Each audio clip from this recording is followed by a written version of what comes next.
મુખ્યમંત્રી ભૂપેન્દ્ર પટેલના હસ્તે આજે સાબરમતી રિવરફ્રન્ટ ખાતે વાયબ્રન્ટ અમદાવાદ ફ્લાવર શો 2024 પ્રજાજનો માટે ખુલ્લો મૂકવામાં આવ્યો હતો. ઉદ્ઘાટન બાદ મુખ્યમંત્રી ભૂપેન્દ્ર પટેલ સહિત ઉપસ્થિત મહાનુભાવોએ ફ્લાવર શોના વિવિધ આકર્ષણો નિહાળ્યા હતા.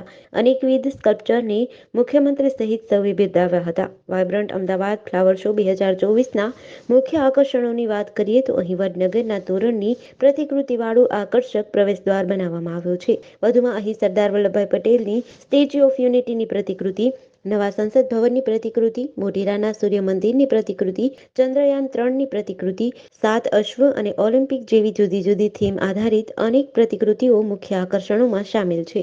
આ ઉપરાંત વાયબ્રન્ટ અમદાવાદ ફ્લાવર શો 2024માં આ વખતે વિવિધ પ્રકારના 15 લાખથી વધુ ફૂલછોડના રોપા મૂકવામાં આવ્યા છે, જે શહેરીજનો માટે અનેરું આકર્ષણ બની રહેશે. અહીં વિદેશી ફૂલછોડના રોપા પણ મૂકવામાં આવ્યા છે.